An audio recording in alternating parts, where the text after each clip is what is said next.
ओम शांति। आज प्यारे मीठे बाबा की मुरली मंथन की डेट है 9 जनवरी 2025। तो आज मीठे बाबा अपने बच्चों से कह रहे हैं, तुम्हें विकर्मों की सजा से मुक्त होने का पुरुषार्थ करना है। तुम्हें विकर्मों की सजा से मुक्त होने का पुरुषार्थ करना है। इस अंतिम जन्म में सब हिसाब किताब चुकतू कर पावन बनना है। बाबा कह रहे हैं, तुम्हें विकर्मों की सजा से मुक्त होने का पुरुषार्थ करना है। इस अंतिम जन्म में सब हिसाब किताब चुकतू कर पावन बनना है। क्योंकि जो भी हमने विकर्म किए 63 जन्म, वो सारा चुकते होने का समय यही है। तो घड़ी घड़ी कुछ न कुछ बातें तो आती रहेगी, इसलिए घबराना नहीं है, बस उसे काटते जाना है। और कहते हैं ना, मेहनती इंसान को अलार्म नहीं, जो मेहनती इंसान होते हैं उनको अलार्म नहीं बल्कि जिम्मेवारियां जगाती है। तो बस मेहनत करिए पुरुषार्थ करने का। ठीक है। प्रश्न, धोखेबाज माया कौन सी प्रतिज्ञा तुड़वाने की कोशिश करती है? धोखेबाज माया कौन सी प्रतिज्ञा तुड़वाने की कोशिश करती है? उत्तर, तुमने प्रतिज्ञा की है ना, कोई भी देहधारी से हम दिल नहीं लगाएंगे, मतलब उसकी न अच्छाई न बुराई में फंसेंगे। आत्मा कहती है, हम एक पिता को ही याद करेंगे, अपने देह को भी याद नहीं करेंगे, अपने आप को भी भूल जाएंगे। परंतु माया यही प्रतिज्ञा तुड़वा देती है। जब हम कहें कि हम अपने देह को भी याद नहीं करेंगे, सिर्फ आत्मा समझकर बाबा को याद करेंगे, तो माया प्रतिज्ञा तुड़वाती है, देह में लगाव हो जाता है। जो प्रतिज्ञा तोड़ते हैं उन्हें सजाएं भी बहुत खानी पड़ती है, क्योंकि हमने बाबा से जो प्रतिज्ञा की उसे तोड़ दिया कि हम कहीं व्यर्थ बात में नहीं फंसेंगे। खुद को आत्मा समझेंगे, सामने वाले को भी आत्मा समझेंगे, तो सजाए कट जाएगी, नहीं तो सजाए भुगतनी पड़ेगी। ठीक है। गीत है, तुम ही हो माता पिता, तुम ही हो, तुम ही हो बंधु सखा, तुम ही हो, जो खिल सकेंगे वो फूल हम हैं, तुम्हारे नैनों के नूर हम हैं। श्रीमत की दृष्टि सदा ही रखना, हमें भी अपने जैसा बनाना, तुम ही हो माता। ओम शांति। ऊंच तेज भगवान की महिमा भी की है और फिर ग्लानि भी की है। अब ऊंच तेज बाबा खुद आकर परिचय देते हैं, फिर जब रावण राज शुरू होता है तो अपनी ऊंचाई दिखाते हैं। सुना, भगवान ऊंच से ऊंच है, लेकिन हमें तो पता ही नहीं, क्योंकि 5000 वर्ष से भगवान ऊंचे धाम में रहते थे। तो कब हम अपनी ऊंचाई उनकी हम देख पाते हैं? जब रावण राज शुरू होता है, हम सब एकदम फंस जाते हैं विकारों में। भक्ति मार्ग में भक्ति का ही राज्य चलता है। अब राम राज में रावण राज तो होगा ही नहीं, तो राम राज होती है सत्य त्रेता, और अभी है द्वापर कलयुग में रावण राज। तो रावण राज को भगवान राम राज बनाने के लिए अपनी ऊंचाई दिखाते हैं। सुना, ये सब डिटेल में समझने की बातें हैं। बाकी बात तो बिल्कुल सहज बात है ना समझने की, कि हम सब भाई भाई हैं। ये तो समझना है ना कि सभी गा रहे हैं ना, तुम ही हो माता पिता बंधु सखा, तो आपस में सब क्या हो गए? भाई भाई। हम सबका एक ही पिता है, वो निराकार शिव है। बाबा को मालूम है इस समय हमारे सब बच्चे रावण की जेल में हैं। काम चिता पर बैठकर सब काले हो गए, इतनी कामना रख ली ना एक दूसरे से कि बस काले पड़ गए। यह पिता जानते हैं, आत्मा में ही सारी नॉलेज है ना, इसमें ही सबसे जास्ती महत्व देना होता है आत्मा परमात्मा को जानने का। छोटी सी आत्मा में कितना पाठ नूंधा हुआ है जो बजाती रहती है। देह अभिमान में आकर पाठ बजाते हैं तो स्वधर्म को भूल जाते हैं। अब बाबा आकर आत्म अभिमानी बनाते हैं, क्योंकि आत्मा ही कहती है कि हम पावन बने। तो बाबा कहते हैं माँ कम याद करो।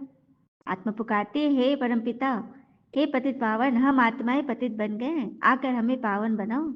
संस्कार तो सब आत्मा में है ना। आत्मा साफ कहती है हम पतित बने हैं। अब पतित उनको कहा जाता है जो विकार में जाते हैं। पतित मनुष्य तो पावन निर्विकारी देवताओं के आगे मंदिर में जाकर माथा टेकते हैं। तभी तो बाबा समझाते, बच्चे तुम ही तो पूज्य देवता थे, 84 जन्म लेते लेते अभी नीचे उतरे हो। यह खेल ही पतित से पावन, पावन से पतित होने का, पूरा चक्र ही यही है। सारा ज्ञान बाबा आकर हमें इशारे से समझाते हैं। अभी हम सब का अंतिम जन्म है, सबको हिसाब किताब चुकतो कर जाना है। मनुष्य तन में ही सजा खाकर इसलिए शरीर जरूर धारण करना पड़ता है। आत्मा फील करती है कि हम सजा भोग रहे हैं। जैसे काशी कलवट खाते समय दंड भोगते हैं ना, कि ये पापों का साक्षात्कार होता है कि हमने इतना पाप किया तो हमें सजा मिल रही है। तब तो गाते हैं क्षमा करो भगवान, हम फिर ऐसा नहीं कहेंगे करेंगे। ये सब साक्षात्कार में ही क्षमा मांगते हैं, फील करते हैं ना, दुख भोगते हैं। सबसे जास्ती महत्व है आत्मा और परमात्मा का। आत्मा ही 84 जन्मों का पाठ बजाती है, तो आत्मा सबसे पावरफुल हुई ना। सारे ड्रामा में महत्व है आत्मा और परमात्मा का, जिसको और कोई भी नहीं जानते। एक भी मनुष्य नहीं जानते कि आत्मा क्या और परमात्मा क्या। ड्रामा अनुसार यह भी होना है, सब भूल जाएंगे तब तो बाबा अब भूल बनाने आते हैं, भूल से अभूल। बाबा कह रहे हैं इन साधु आदि का संग बहुत किया हुआ है, सिर्फ नाम ले लेते हैं। अभी तुम बच्चे अच्छे रीते जानते हो कि पुरानी दुनिया में नई दुनिया में जाते हो तो पुरानी दुनिया से जरूर उपराम होना पड़े, इनसे दिल नहीं लगानी है। तुमने जो प्रतिज्ञा की है किसी भी देहधारी की अच्छाई या बुराई में नहीं फंसेंगे, लेकिन माया प्रतिज्ञा तोड़वा देती है तो सजा खानी पड़ती। माया तो बड़ी धोखेबाज है। कोई भी हालत में माया से अपने को बचा लेना है। देह अभिमान की बहुत कड़ी बीमारी है। बाबा कहते हैं अब देही अभिमानी बनो, बाबा को याद करो तो देह अभिमान की बीमारी छूट जाए। सारा दिन देह अभिमान में रहते हैं, बाबा को याद भी बड़ा मुश्किल करते हैं। जब देह अभिमान आएगा ना तो माया आ गई ना, तो फिर बाबा की याद तो ऐसे ही छूट जाएगी। बाबा ने समझाया ना, हाथ काट दे तो दिल यार दे, अर्थात हाथ काम कर रहा है और मन क्या कर रहा है, बाबा की याद में झूम रहा है। ठीक है, बस माया के धोखे से बचना। कहते हैं ना, यदि किसी ने आपको धोखा दिया तो उसका शुक्रगुजार मानिए कि उसने आपको सत्य की ओर परमात्मा की तरफ धकेल दिया, उधर जाने के लिए कह। जैसे तुलसीदास, पत्नी से धोखा मिला, कहाँ पहुंच गए, कितना नाम हो गया। तो हर एक चीज में कल्याण समझे, आगे बढ़ जाए। तुम बच्चे जानते हो कि महात्मा बिंदी है, हमारा बाबा भी बीज रूप नॉलेजफुल है। ये बड़ी वंडरफुल बातें हैं। आत्मा क्या है, उसमें कैसे अविनाशी पाठ भरा हुआ है, इन गुह्य बातों को अच्छे अच्छे बच्चे पूरी तरह नहीं समझते। अपने को यथार्थ रीति आत्मा समझे और बाबा को भी बिंदी मिसल समझे, तब तो बात बने। सिर्फ कहने सुनने से थोड़ी होगा, उसको फील करना है, उसको उसको जीना है। लेकिन देह अभिमान बहुत है, इस गुप्त बात को कोई तो पूरा समझते ही नहीं। याद से ही पावन बनना है, हाँ? और अपना मूल्य पहचानना है। कैसे पहचानेंगे? अगर हम खुद को प्यार नहीं करते तो खुद के लिए अच्छा महसूस ही नहीं करेंगे, असंभव है। और जब हम अपने बारे में अच्छा महसूस नहीं करते तो ब्रह्मांड में जितनी भी अच्छाई आपके लिए आने वाली है, हम उसको रोक देते हैं। खुद को स्वीकार कीजिए, आप जो भी है, जैसे भी है, परमात्मा की सबसे शानदार कृति हो, आप रचना हो। खुद से प्यार करना शुरू कीजिए। खुद से प्यार करना था ये नहीं कि मैं बहुत अच्छा हूं, मैं ये हूं।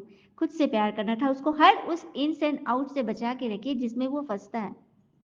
हर उस बात से उसको रोकिए जो वो दर्द में जा रहा है। उससे ये होता है सच्चा प्यार करना। सिर्फ कहने और बोलने से क्या होगा? फील कीजिए ना कि मैं हूं, अंदर अंदर अंदर मनन कीजिए, बाबा तक पहुंचेगा। दिन में कम से कम एक बार आईने में खुद को देखकर बोलिए कि मैं तुमसे बहुत प्यार करता हूँ, करती हूँ, तुम बेस्ट हो, मैं बहुत शांत हूँ, मेरे साथ सब कुछ अच्छा हो रहा है, मेरा परिवार, मेरा ईश्वरी परिवार सभी मुझसे बहुत स्नेह करते हैं और सभी मेरी चिंता करते हैं, मेरे लिए अच्छा अच्छा बातें सोचते हैं।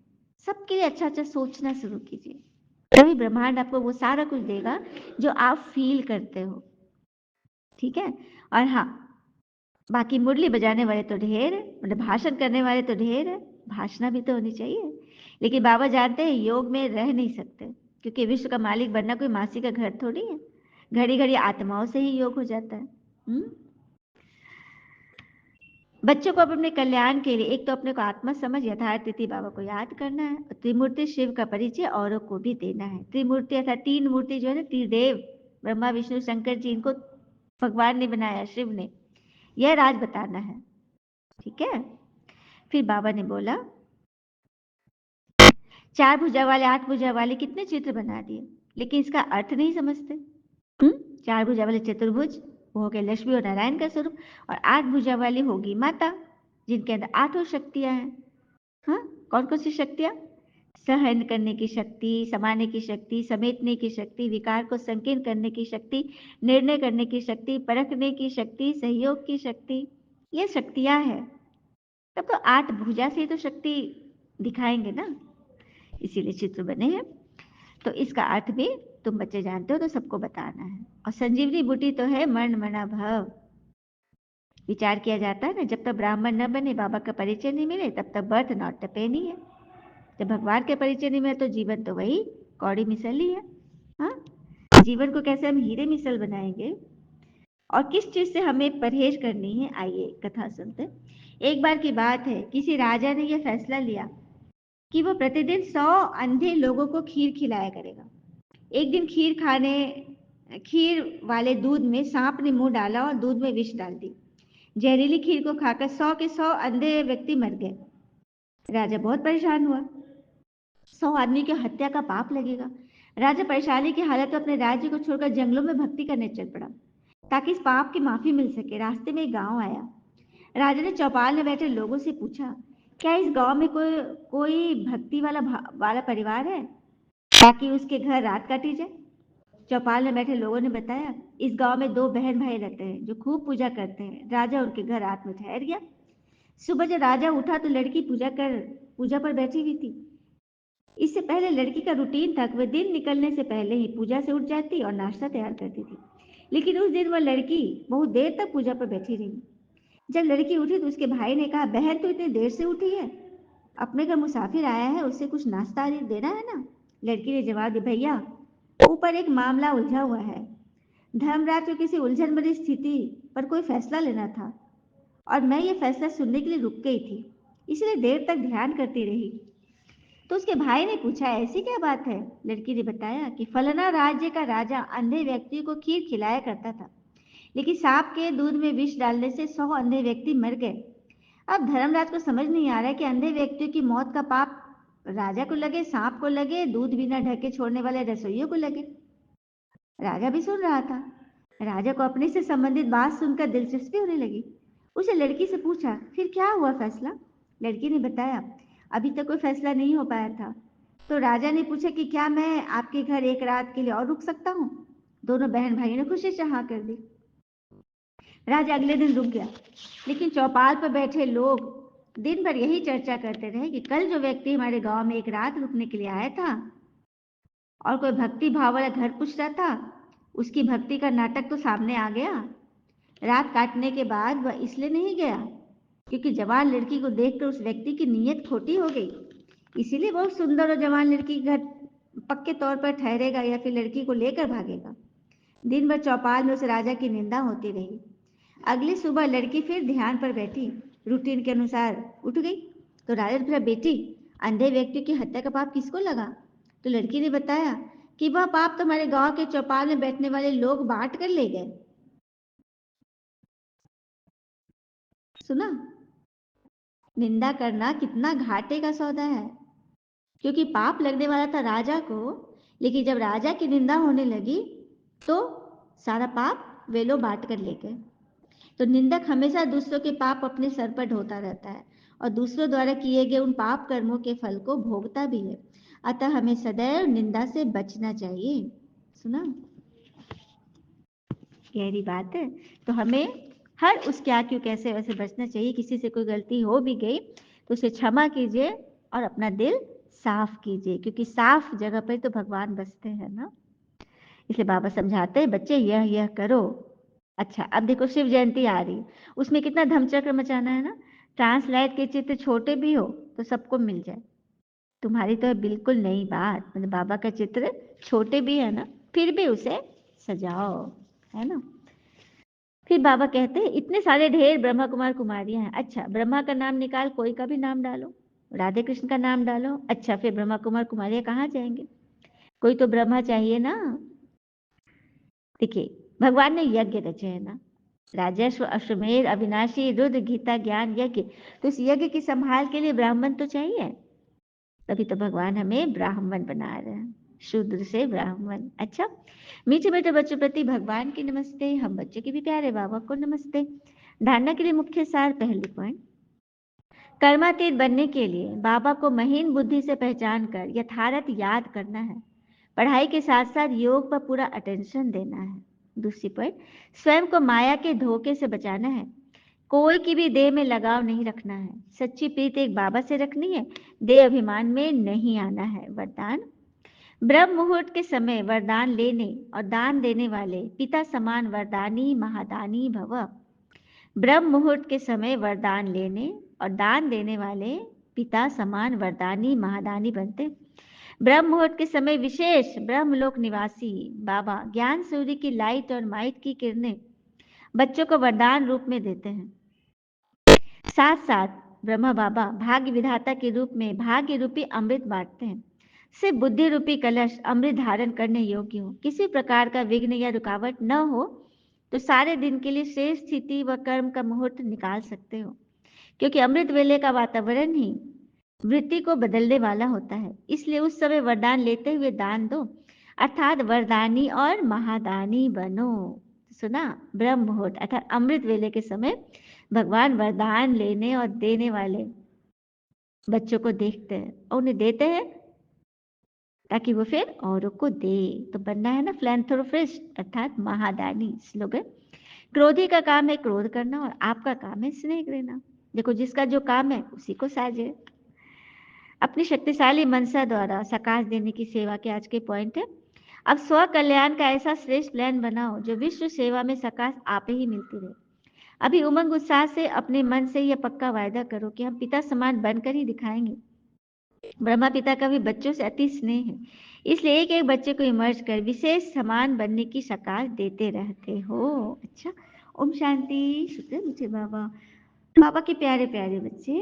और जाते जाते एक सुंदर सी बात और कह रही हूँ कि अगर हमारा गोल्ड खो जाए, हमारा सोना कहीं खो जाए गोल्ड, तो उदास नहीं होना है, आगे बढ़ते रहना। क्या पता डायमंड हमारा इंतजार कर रहा हो। अच्छा, तो सभी को diamond good morning, Om Shanti. शुक्रिया बाबा, शुक्रिया, बहुत बहुत शुक्रिया।